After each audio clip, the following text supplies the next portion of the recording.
Đại học Oxford, có kinh nghiệm làm việc tại JP Morgan hơn 10 năm và là một team lead, thành viên team lead 3 năm. Chúng ta hãy cùng dành cho chị Phương Lê một tràng tay ạ.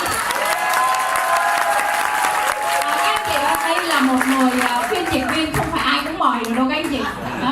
Các anh chị có công nhận một team lead và làm phiên dịch cho một team lead khác, đấy là trường hợp đặc biệt nhất của đặc biệt đó. Phương sân khấu luôn. Phương sân khấu luôn. Cho năng lượng.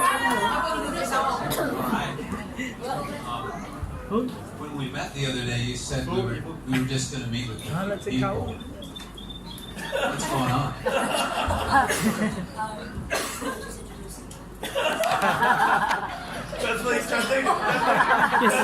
Vâng, một vài ngày trước đây thì chúng tôi đã có dịp gặp một vài các bạn ở trong một sự kiện rất là lớn và đặc biệt. Thế thì họ nói với tôi là chúng tôi cần tôi quay lại, cần bạn quay lại Sài Gòn gặp một ít người. Tôi quay lại thì tôi thấy là wow, đây đúng là một ít người.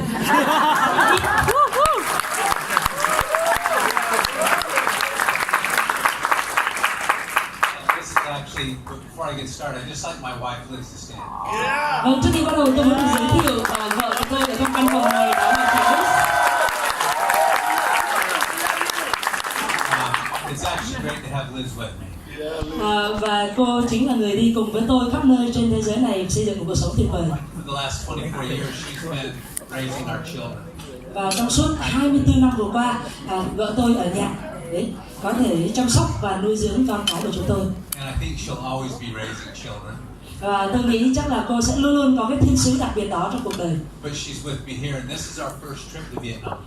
Và đây là lần đầu tiên chúng tôi được đến Việt Nam cùng với nhau, và cô đã tạm thời rời xa các con của chúng tôi ở nhà để có thể cùng tôi đến một nơi rất là xa xôi, đến đây gặp các bạn. And we love Vietnam. Và chúng tôi rất yêu Việt Nam.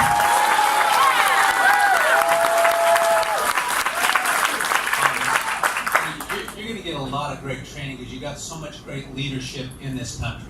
Chúng tôi tin là ở đây các bạn sẽ luôn nhận được cái sự huấn luyện tuyệt vời, bởi vì tại thị trường Việt Nam có rất nhiều lãnh đạo tuyệt vời đang xây dựng kinh doanh.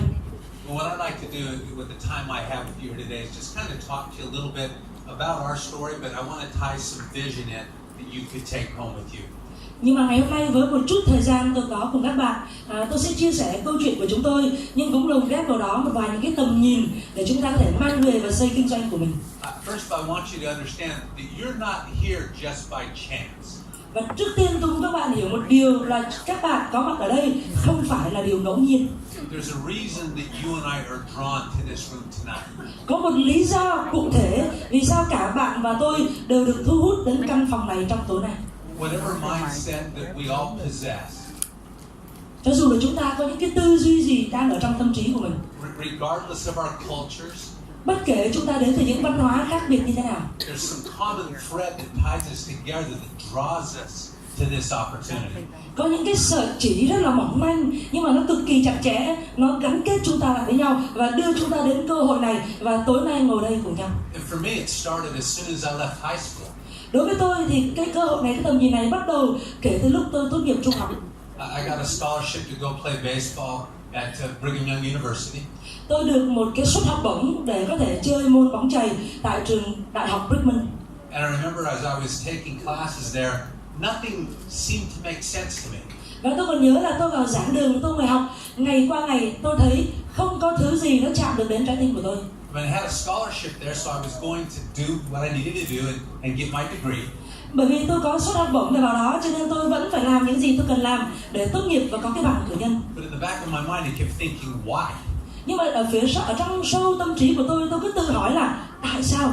I kept feeling like I was just being trained to work for somebody else. Tôi cảm giác là tôi chỉ đang được đào tạo để tốt nghiệp ra lại đi làm việc cho một ai khác.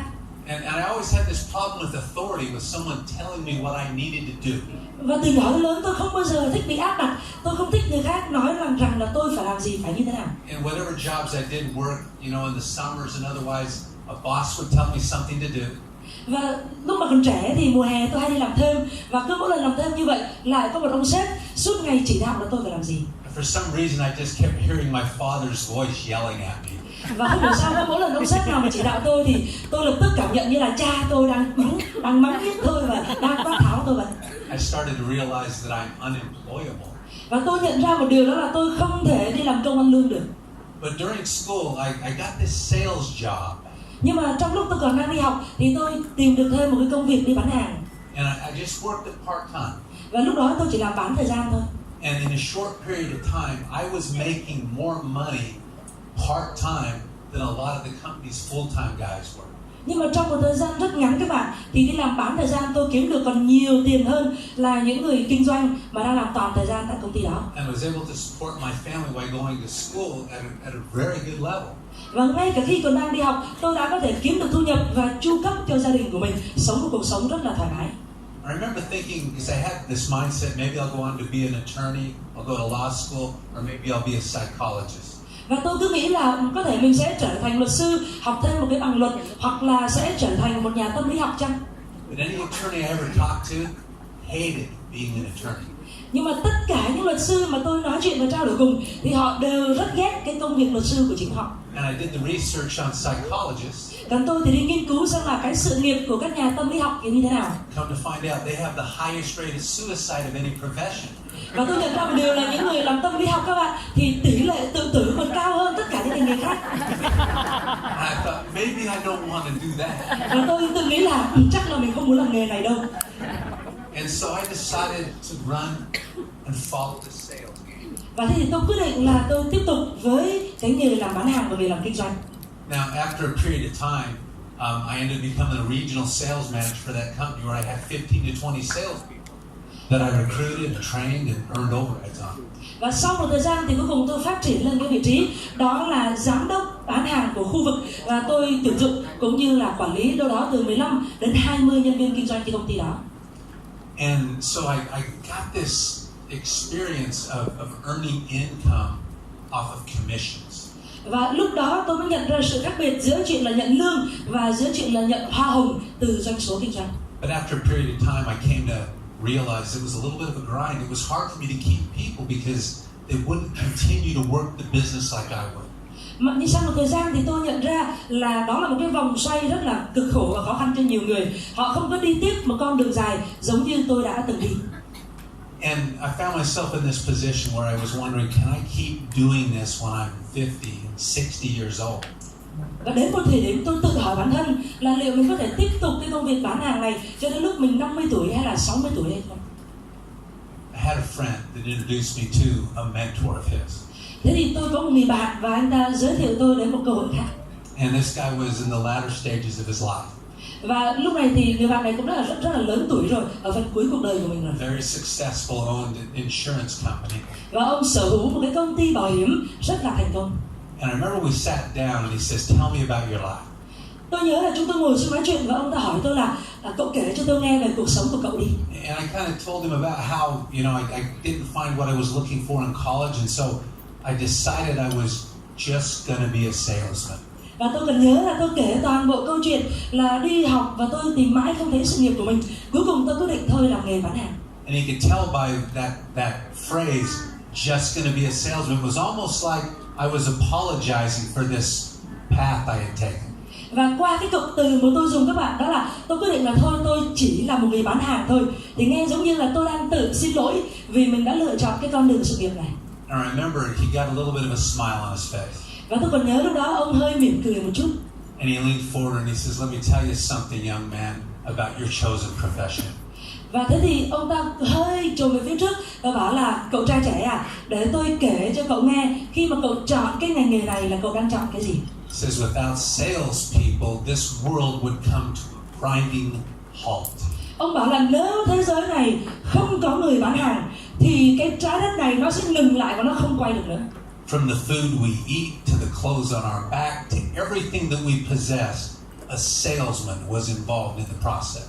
Từ thức ăn chúng ta ăn cho đến những cái quần áo chúng ta đang mặc trên người và bất kể những thứ gì khác chúng ta sở hữu trong cuộc sống này thì đều có một người bán hàng hiện diện vào trong quá trình đó. He says you'll find this the most noble profession you could ever choose. Ông bảo rằng đây chính là cái ngành nghề cao thượng nhất mà bạn có thể chọn trong cuộc sống này. And let me tell you something about your life. Và tôi muốn nói với cậu một điều về cuộc sống của cậu. You'll choose where you go on vacation. Cậu sẽ được chọn là đi nghỉ mát ở đâu. How long you'll go. Cậu được đi nghỉ mát bao lâu. How much money you'll make. Và cậu sẽ kiếm được bao nhiêu tiền? where you'll live, Cậu được quyền sống ở đâu? how much money you won't make, Mà mình không muốn kiếm bao nhiêu tiền. because there's no limitation to what you can and can't do, Bởi vì là những gì mình có thể làm và không thể làm thì hoàn toàn không có giới hạn nào cả. where your children go to school, Con cái mình sẽ học ở trường nào? to everything on your life will be predicated off of you. Mọi yếu tố, mọi khía cạnh trong cuộc sống của cậu nó sẽ phụ thuộc hoàn toàn vào cậu, And not the opinions and feelings of others. chứ hoàn toàn không có phụ thuộc vào quan điểm hay là cảm xúc của bất kỳ một ai khác. Your future is bright Tương lai của cậu là vô cùng sáng lạng because you're a salesman. bởi vì cậu là một người bán hàng. I remember thinking about that. Và tôi nghĩ là lúc đó tôi về tôi nghĩ mãi về câu nói đó. And what he was describing was something I had inside.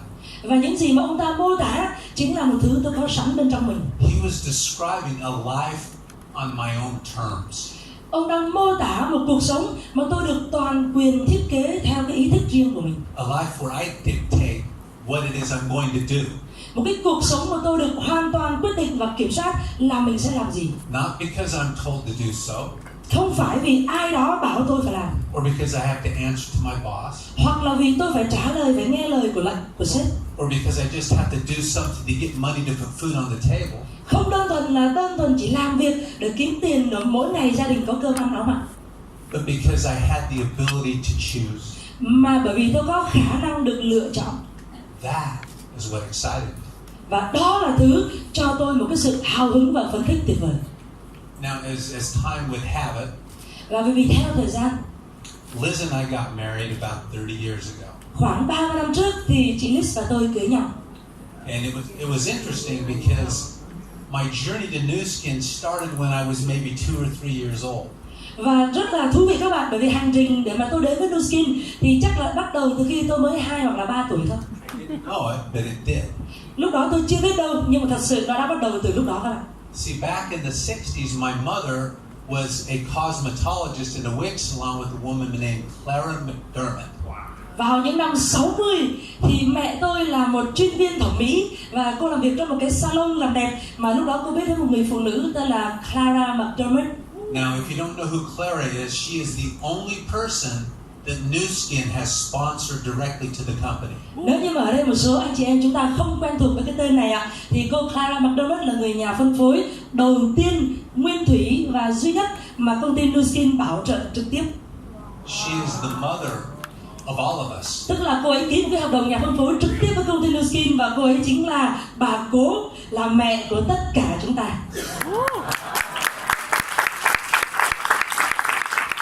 So that connection was there. Right here. What's it saying? The connection was there. The connection was there. The connection was there. Okay, so the connection was there. Vâng, thế thì sự kết nối nó đã tồn tại ở đó rồi. But as time went on, Nhưng mà theo thời gian okay, I crossed paths with her son Craig Tillotson. thì cái cuộc đời của tôi lại gặp gỡ một người khác, đó là con trai của cô ấy, cô Clara, và tên của cô ấy là Craig Tillotson.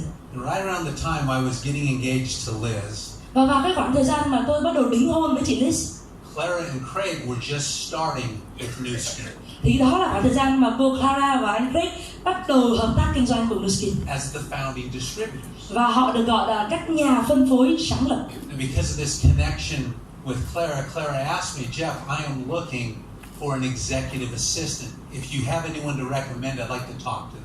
Vậy thì cô Clara bởi vì là có mối quen biết với tôi mà hỏi tôi là anh Jeff này, tôi đang tìm một cái người tổng thư ký cho công việc kinh doanh mới. Thế thì có biết ai không, hãy giới thiệu cho tôi gặp. Bear in mind, I wasn't doing Nu Skin at this point. It kind of seemed like a girl thing to me, like a girl's business.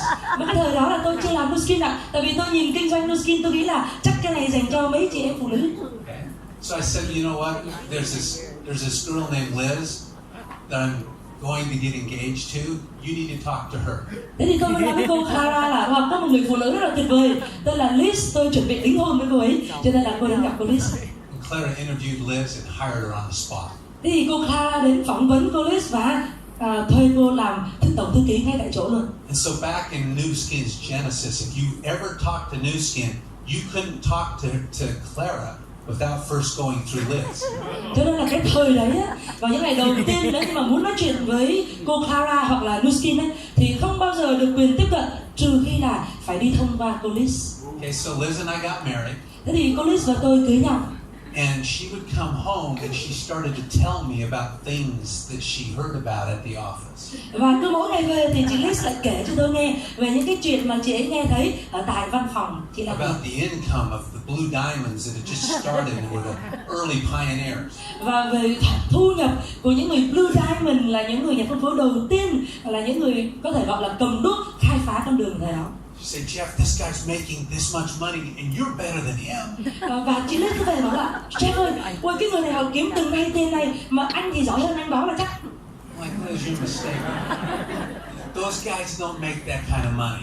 You're mistaken. They don't. Tôi bảo là Liz à, em nhầm rồi. Mấy người đó làm sao mà kiếm được số tiền nhiều như vậy được? Chắc chắn là họ không kiếm được như vậy đâu. Oh no, I saw the checks. Không, em thấy tấm séc rõ ràng mà. No, you must have missed a zero or two. Nhìn nhiều số quá, em nhìn thừa mất vài số không. There's no way. Không có cách nào họ kiếm được nhiều tiền như vậy. She says, you need to go talk to Craig and Claire. Và thế là Liz bảo là không, tốt nhất là anh phải đến gặp cô Clara và anh Craig mà nói chuyện đi. So I went in and talked to them. Thế là tôi gặp một cái cuộc hẹn và tôi nói chuyện với họ. After about an hour and a half, I came downstairs Sau khoảng 1 tiếng rưỡi thì tôi xuống cầu thang and I said to Liz, và tôi nói với lại Liz, you keep working here full time em cứ tiếp tục làm việc ở đây toàn thời gian. because what you make here we can probably live on. Bởi vì là cái mức lương mà em kiếm được ở đây đó có thể là vừa đủ cho vợ chồng mình sống. I have to go full time with this. Còn anh sẽ đi làm kinh doanh toàn thời gian với Lucy.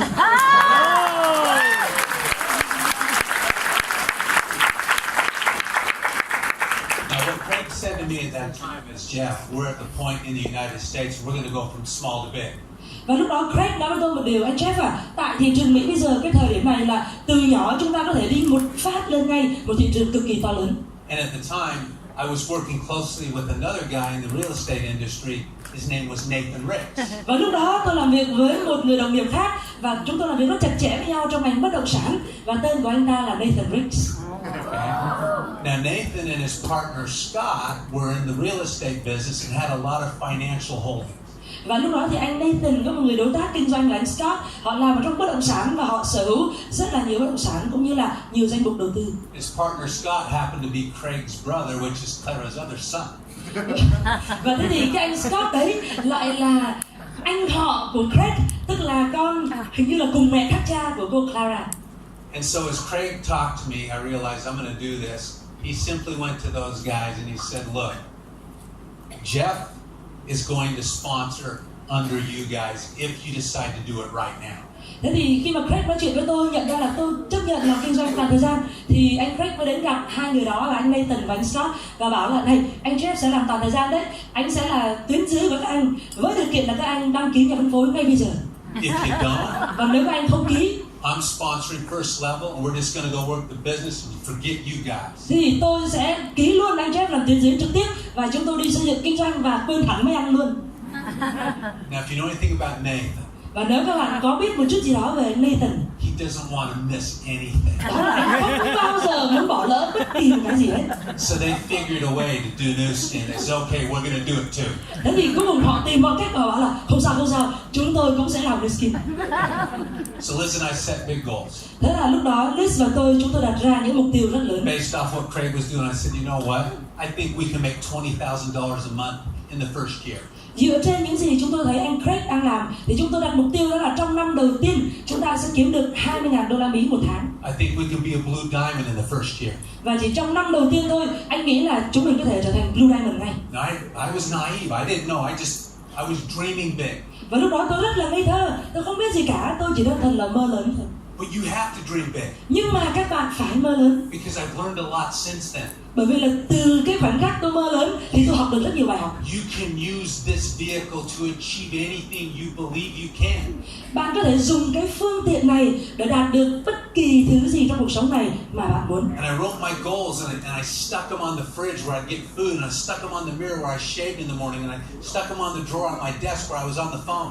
Và thì tôi viết mục tiêu của tôi ra và tôi bắt đầu dán nó vào trong tủ lạnh cạnh nơi mà tôi lấy đồ ăn mỗi ngày. Tôi dán nó vào gương nơi tôi cặp nó mỗi ngày, và tôi dán nó vào trên bàn làm việc nơi tôi gọi điện mỗi ngày. And I burned it into my brain. I believed that I would never see anything like this the rest of my life. Và tôi giống như là đốt cháy nó, tạo thành một cái dấu ấn không thể xóa mờ trong não của tôi. Và tôi nói là tôi tin là tôi sẽ không bao giờ nhìn thấy một cơ hội nào khác trong suốt phần còn lại cuộc đời của mình. And because of that belief, by the 10th month, that check shot around 30,000 instead of 20. Và nhờ vào cái niềm tin đó, đến tháng thứ 10 chúng tôi làm Nuskin thì tấm séc hoa hồng về của chúng tôi là 30.000 đô chứ không phải là 20.000 đô.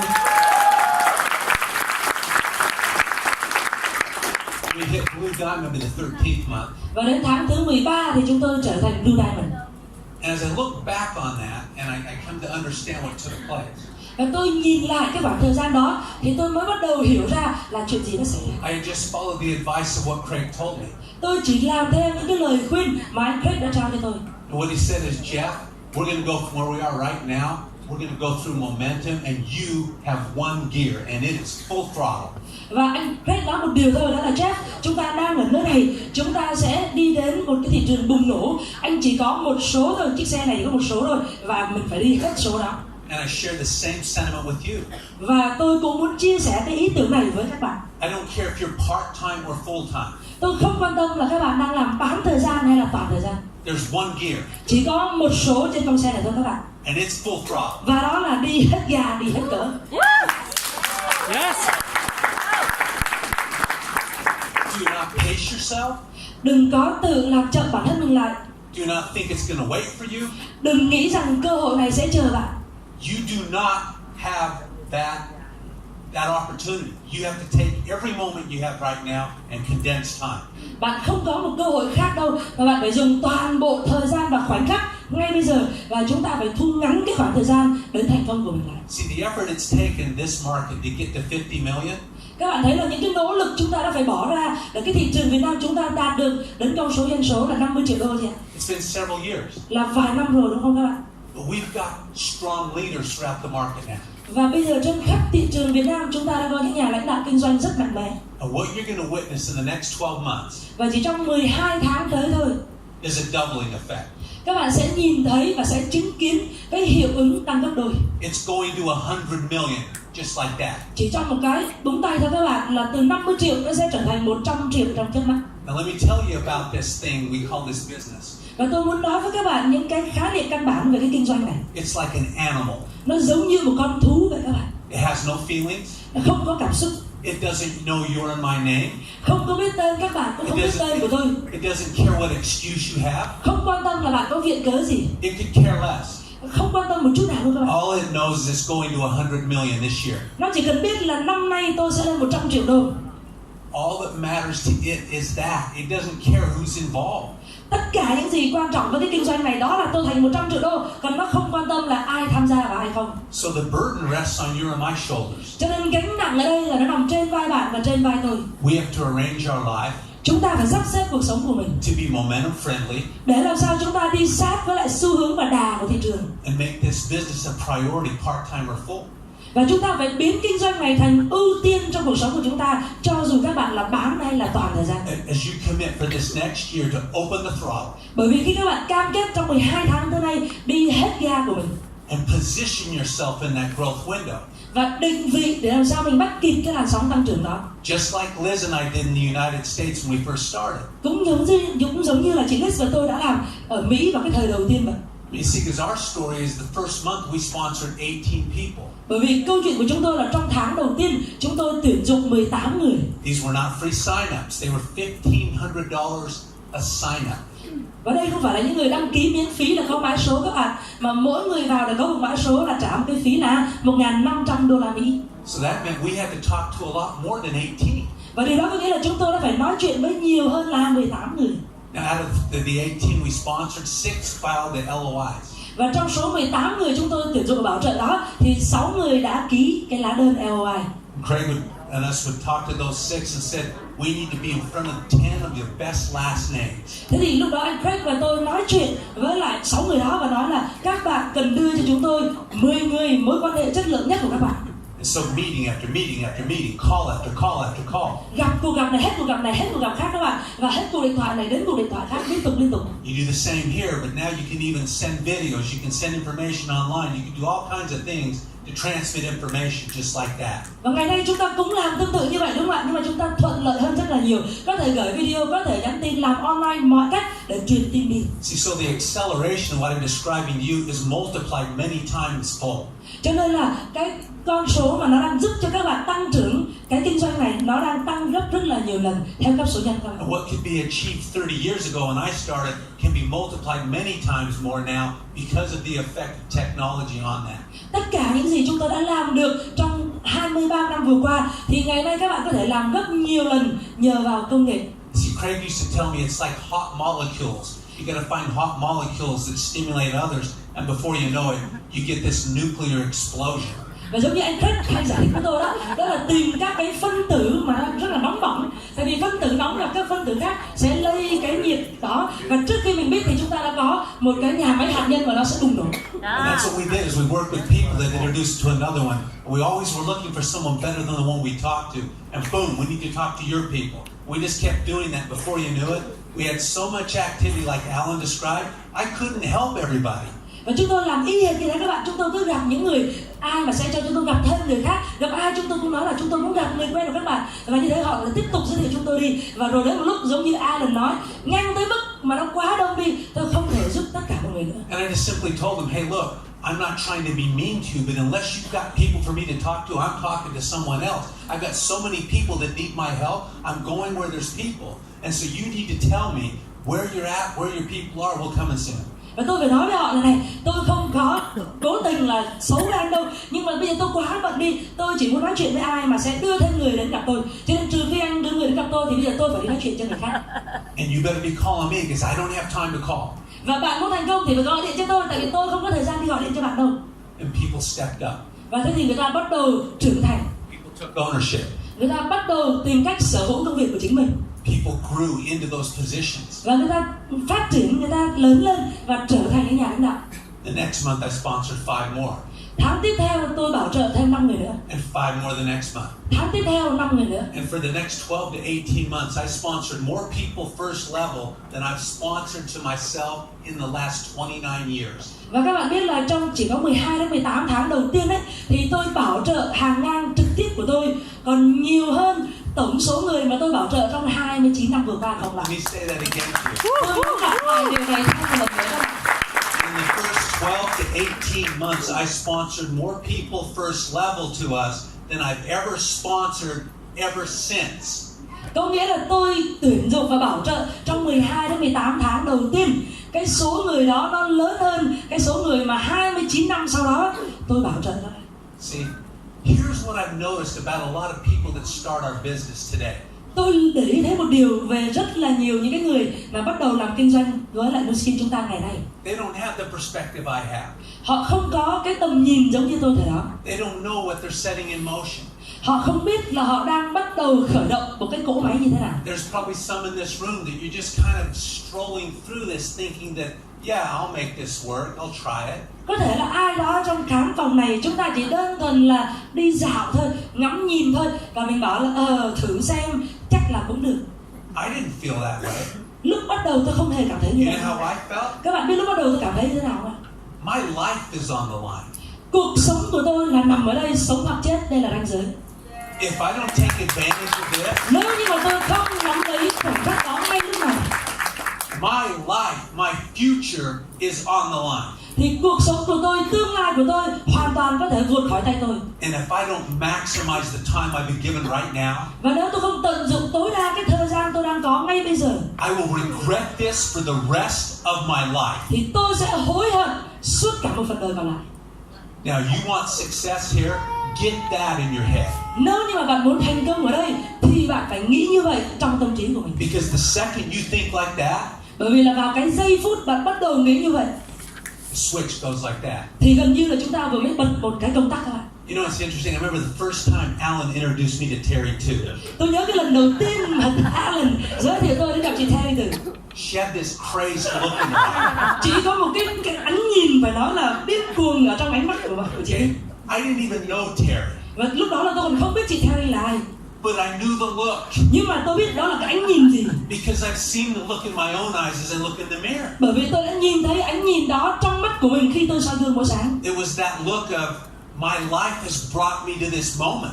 Đó là cái ánh nhìn đã nói là cuộc đời tôi đã đưa tôi đến cái khoảnh khắc này. And because of the treacherous path I've walked, Và bởi vì những cái con đường, những cái hướng đi tôi lựa chọn, I am going to maximize this because I can. tôi sẽ tận dụng tối đa bởi vì tôi phải làm như thế, tôi có khả năng làm đó. This business is about leadership. Kinh doanh này là về sự lãnh đạo. Truly and simply. Đơn giản như thế và đơn thuần là như thế. Everywhere I go around the world, Tôi đi bất kỳ đâu trên thế giới này, where I see strong growth happening, nơi nào mà tôi thấy đang có sự tăng trưởng mạnh mẽ, I look into the market, you know what I see? tôi chỉ cần nhìn vào thị trường thôi, các bạn biết tôi nhìn thấy gì không ạ? Committed leaders with those same eyes. Đó là những nhà lãnh đạo cam kết với cùng một ánh nhìn đó. I don't have to know their personality. Tôi không cần biết tính cách của họ như thế I nào, don't have to know their background. không cần biết họ xuất thân là I sao, don't care what sex they are. không quan trọng là giới tính It gì, doesn't matter what race they are cũng không quan trọng họ là chủng tộc màu da gì, or what culture they're from. không quan trọng đến từ văn hóa nào If cả. they've got those eyes, Nếu như mà có cái ánh nhìn đó, cái ánh mắt đó, that communicates everything to me thì riêng điều đó thôi đã truyền tải cho tôi mọi thứ tôi cần biết rồi. because I understand. Bởi vì tôi hiểu cái năng lượng đó. What do you see when you look in the mirror? Các bạn nhìn thấy gì khi các bạn soi gương? I want to tell you guys something. Tôi muốn nói với các bạn một điều. Because you're here tonight, Bởi vì các bạn ở đây ngày hôm nay, and I mean this, và tôi thật sự muốn nói điều này. your life will never be the same. Cuộc sống của các bạn sẽ không bao giờ giống như trước đây nữa. Because some of you will get that look, Bởi vì một vài trong số các bạn sau ngày hôm nay sẽ có cái ánh mắt đó. and you'll maximize this business. Và bạn sẽ tận dụng tối đa cái cơ hội này. And you'll change the future of your existence and your children's existence. Và bạn sẽ thay đổi tương lai của chính bạn cũng như của con cái bạn. And there are others Và còn những người khác. that what I'm saying right now falls on deaf ears. Tất cả những gì tôi vừa nói đơn thuần là thoáng qua và nó không đi vào tai của họ. And your life will change too. Và cuộc sống các bạn cũng sẽ thay đổi. But it'll be different. Nhưng nó sẽ khác đi. Because you'll sit back and you'll watch what happened. Bởi vì bạn sẽ ngồi dựa lưng vào ghế và bạn sẽ xem những gì xảy ra trước mắt. And you'll have regret. Và rồi một ngày bạn sẽ có hối hận. There's nothing worse than regret. Không có gì tồi tệ hơn là sự hối hận. Some think it's failure that is the worst thing. Đôi khi chúng ta nghĩ thất bại là sự tệ hại nhất. Not even close. Không hề đâu các bạn. Every success I've ever seen Tất cả những thành công mà tôi đã từng nhìn thấy had massive failure involved to get there. thì đều đã phải trải qua những thất bại cực kỳ khổng lồ mới tới được đó. Alan wasn't kidding you. I remember watching him the first 2 years. Alan không hề nói đùa đâu khi Alan kể câu chuyện đó đấy. 2 năm đầu tôi quan sát Alan. This is the multi-millionaire yo-yo guy. Đây là cái người đã bán yo-yo kiếm hơn 20 triệu đô la Mỹ. And he struggled. Mà vào Nuskin vẫn vất vả. But once the decision was made and Alan figured out what he needed to do, Nhưng mà một khi Alan đưa ra quyết định và hiểu rằng mình phải làm gì, that look was there. thì ánh mắt của Alan bắt đầu có ánh nhìn đó. The look. Ánh mắt đó các bạn. All right? I've seen that look over and over again in leaders. Tôi đã nhìn thấy ánh mắt đó ở khắp mọi nơi trên mọi khuôn mặt lãnh đạo. I see it in some eyes here tonight. Ở đây trong một vài đôi mắt tôi cũng đang nhìn thấy ánh mắt đó. Here's the beauty of what I'm telling you right now. Cái vẻ đẹp của những điều tôi đang chia sẻ với bạn là gì? I don't care what your education is. Tôi không quan tâm là các bạn học thức như thế nào. I don't care what success you've had in your life ever. Tôi cũng không quan tâm là cho tới thời điểm này bạn đã từng thành công ra sao. Or what failures you've experienced. Hoặc là bạn đã từng trải qua thất bại gì. What highs and lows you've had in your life. Bạn đã trải qua những lần đỉnh điểm hoặc là những lần cùng cực như thế nào trong cuộc sống. If you decide inside right here. Nếu như mà ngay bây giờ, ngay tại đây bạn quyết định ở trong tâm trí của mình. And you get that burn in your eyes. Và bạn có được cái ánh lửa mà nó đốt cháy trong ánh mắt của bạn. To where this gut churns. Và nó khiến cho ở trong người của bạn nó nôn nao lên. I'm telling you what, nothing can stop you. Thì không bất kỳ cái gì có thể ngăn cản lại bạn. Vietnam will be one of the most powerful markets for new skin. Và Việt Nam sẽ là một trong những thị trường lớn mạnh nhất của new skin toàn cầu.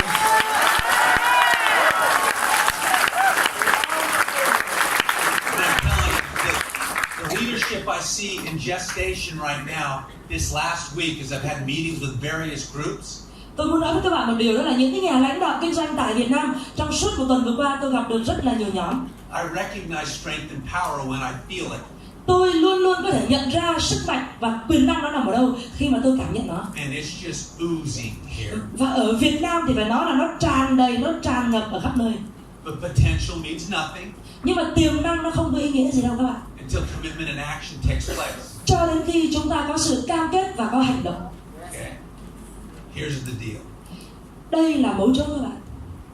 We sell products Chúng ta kinh doanh sản phẩm. because no one gets paid on anything without selling product. Tại vì không ai được trả bất kỳ thứ gì nếu như mà không tạo ra doanh số bán hàng. But I want to give you a thought process that goes with those laser-driven eyes. Nhưng mà tôi muốn tặng cho các bạn một cái quá trình tư duy để đi cùng với cái ánh mắt cháy bỏng của mình. The best product we'll ever sell Cái sản phẩm tốt nhất mà chúng ta có thể bán được, is a product called vision.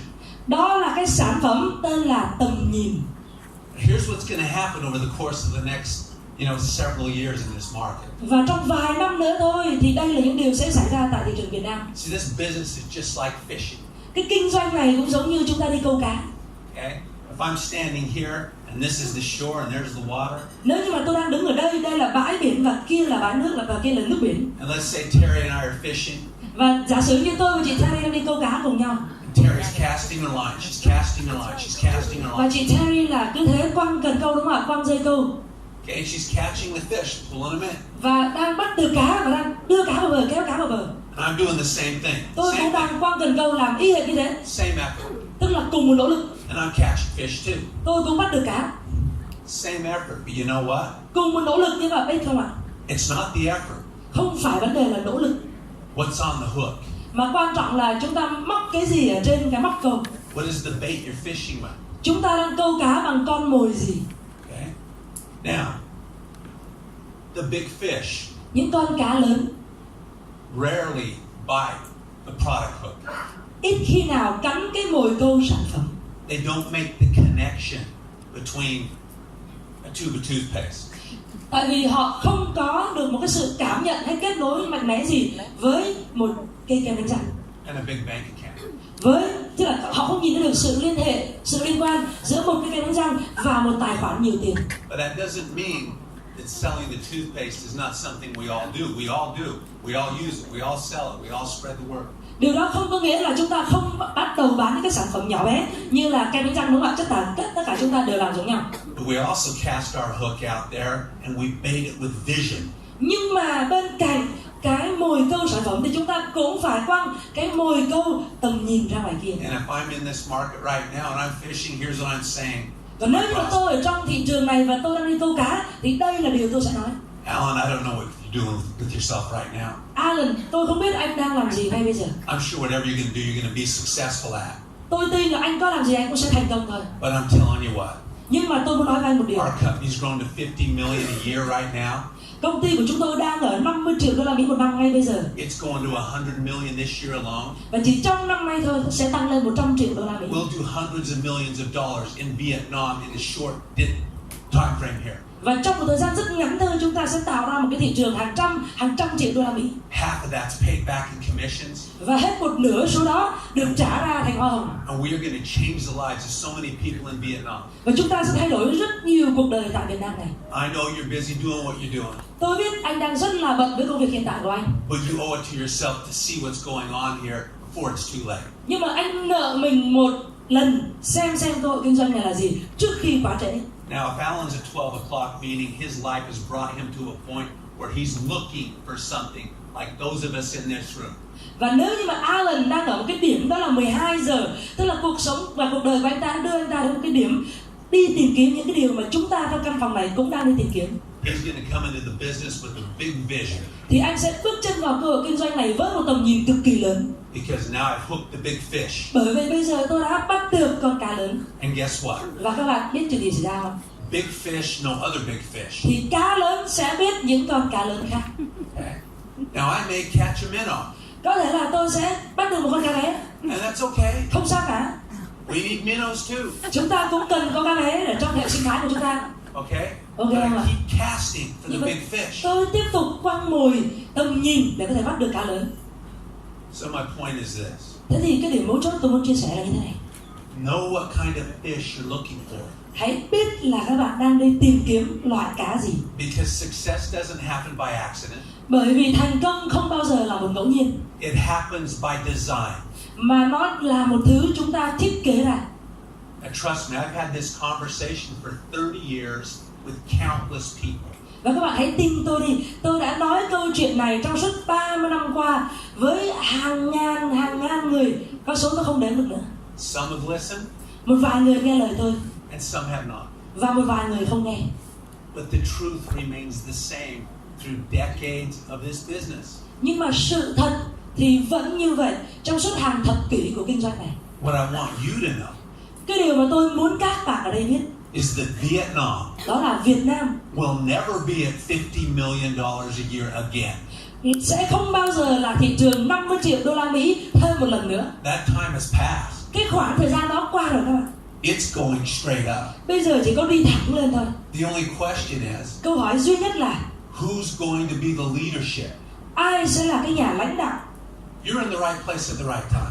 Bạn đang ở đúng nơi và đúng thời điểm. The question is, do you see it here?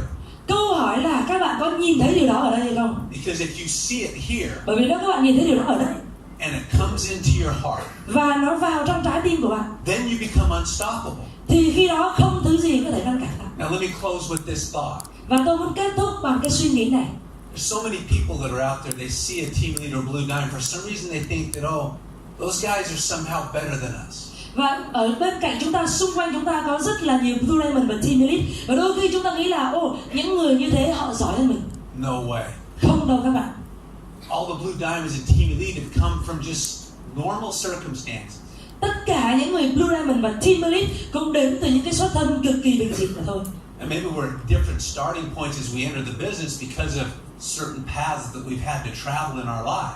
Có thể là khi chúng ta bắt đầu kinh doanh này, chúng ta ở những cái điểm xuất phát khác nhau vì những cái con đường chúng ta đã đi trước đó. But we're all drawn to the same place. Nhưng mà tất cả chúng ta đều được hút về cùng một nơi. Here's the thing. Và đây là mấu chốt. Success is not measured in things. Thành công không phải đến từ những cái gì chúng ta đo lường được bằng vật chất trong cuộc sống này. Such as houses and cars and bank accounts. Ví dụ như là nhà, xe hoặc là tài khoản ngân hàng của chúng ta. Because here's something I really believe. Tại vì đây là cái điều mà tôi thật sự tin vào. If you took all the wealth away from all the blue diamonds and team elites in this company, Nếu như mà các bạn lấy đi toàn bộ sự giàu có, thịnh vượng vật chất từ những Blue Diamond và Team Elite trong cái công ty Nuskin này, you stripped them of everything that they own, bạn lột bỏ đi tất cả những gì mà họ được sở hữu, they would have it all back in the next 5 to 10 years. thì những người này sẽ kiếm lại được tất cả khoản tiền đồ sộ đó chỉ trong vòng 5 đến 10 năm nữa thôi. You know why? Các bạn biết vì sao không ạ? Their success is not in things. Bởi vì thành công của họ không có nằm ở trong những cái đồ vật mà họ sở hữu. Their success is in here. Cái thành công của họ nó nằm ở trong này. You get this Bạn có được con người này and you become unstoppable. thì không có thứ gì trên cuộc đời này có thể cản được And I bạn. don't care what happens in your life, Và tôi không quan tâm là chuyện gì sẽ xảy ra trong cuộc đời của bạn. what tragedy comes your way, Dù là mình có phải đối mặt với những bi kịch như thế nào sau này, what challenge or shortcoming you experience, mình có những thiếu sót hoặc là có những cái thử thách gì, nobody can take this from you. không ai lấy được điều này đi khỏi bạn. This is what all the leadership in this company has in common. Đây mới là thứ mà tất cả những nhà lãnh đạo trong công ty này có một điểm chung. I hear people in other companies sometimes say, we're going to be the next new skin. Tôi thường nghe những người những công ty khác nói là chúng tôi sẽ thành Nuskin tiếp theo. No way. Không bao giờ các bạn. What, you think you can make a skincare product like ours and so you're going to be like us? Các bạn nghĩ là các bạn làm ra sản phẩm dưỡng da giống chúng tôi thì các bạn thành như chúng tôi à? Our products are great, but our products aren't what make us great. Sản phẩm của chúng tôi thì tuyệt vời đấy, nhưng sản phẩm không phải là thứ khiến cho chúng tôi tuyệt vời. What makes us great is our people. Cái thứ mà khiến cho chúng tôi rất tuyệt vời và không ai sánh bằng đó là con người của chúng And tôi. what makes our people great is their hearts. Và cái thứ mà khiến cho con người của chúng tôi tuyệt vời đó là trái tim của họ. And because that strength and that leadership resides here, Bởi vì là sức mạnh, quyền năng và lãnh đạo nó nằm ở trong trái tim này, we've circumnavigated the globe with it. thì chúng tôi có thể phủ rộng toàn bộ trái đất này cùng với nó.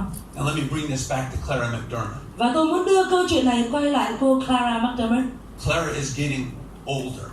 Clara thì mỗi năm lại đang thêm tuổi. Liz and I have a house in St. George near where Clara lives now. Và chị Liz và tôi thì sống có một cái ngôi nhà gần nơi mà cô Clara bây giờ đang sinh sống. And the deal her and I have Và cái giao kèo mà tôi với cô ấy có với nhau là is when I'm in town, I come and consult with her and kind of keep her up to speed. đó là đôi khi chúng tôi sẽ sang thăm và cập nhật cho cô ấy biết về tình hình. And I find Clara these days is talking a little bit more about the life after this one. Và ngày nay đó thì bởi vì là gần tuổi rồi, cho nên cô Clara bắt đầu nói về cái cuộc sống mà cô ấy sẽ được sống sau cái cuộc sống này trên trái đất. But her heart is here. Nhưng mà trái tim của cô ấy thì vẫn đang ở đây. And I said to her the other day, Và mới hôm trước thôi tôi nói với cô ấy một điều. Clara, you never have to worry about this company. Clara, cô sẽ không bao giờ phải lo về cái công ty này đâu. Because whether you're here or not, Bởi vì cho dù cô có ở đây hay không, what you have taught us all will live on. thì những gì cô đã dạy cho chúng tôi sẽ vẫn còn sống mãi. The principles, Những cái nguyên tắc, the integrity, sự chính trực, the trust, niềm tin tưởng, the vision, tầm nhìn and the heart và trái tim lives in all of us. sống trong tất cả chúng tôi. It always will be here. Và nó sẽ luôn luôn ở đây. And she smiles. Và cô ấy cười với tôi. That's who New Skin is. Đó mới chính là con người của Nuskin. It's not some company in Provo, Utah with a high rise. Không đơn thuần là một cái công ty nào đó ở tiểu bang Provo, Utah có một cái tòa nhà rất là rộng, rất là lớn. That's a symbol. Đấy chỉ là một cái biểu tượng thôi các You bạn. know what New Skin is? Các bạn biết Nuskin là gì không ạ? New Skin is us. Nuskin chính là chúng ta. Each one of you. Mỗi một người trong số chúng ta ở đây It's me. là tôi. That's what New Skin is. Đó mới là Nuskin các bạn. And if we're going to become, yes.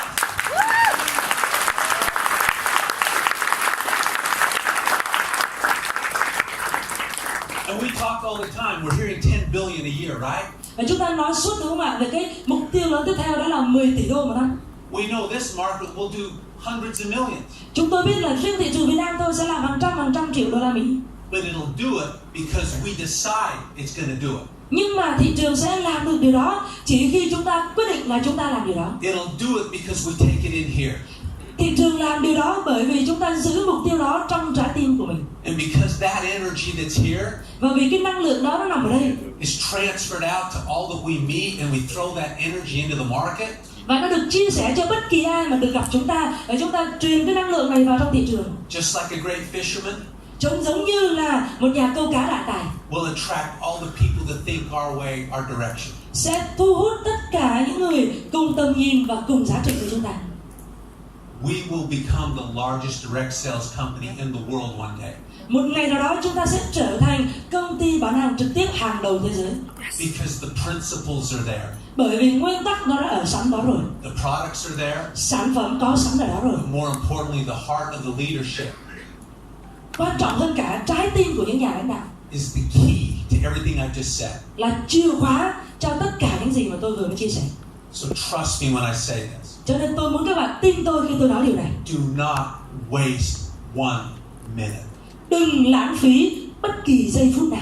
It's the only thing you can count on. Đó là thứ duy nhất chúng ta được phép tin tưởng. And so to take the minute you have right now Và vì vậy để nắm bắt cái giây phút các bạn đang có ngay bây giờ and maximize it day in and day out, và tận dụng nó tối đa hết ngày này đến ngày khác. when the dust settles, Khi mà bụi lắng xuống, you'll create a life that you can't believe. bạn sẽ tạo được một cái cuộc sống mà bạn không thể tin được. It starts here Và nó bắt đầu từ đây and here, và ở trong ánh mắt này. Let's do this. Và hãy làm điều này cùng nhau. Thank you. Cảm ơn các bạn.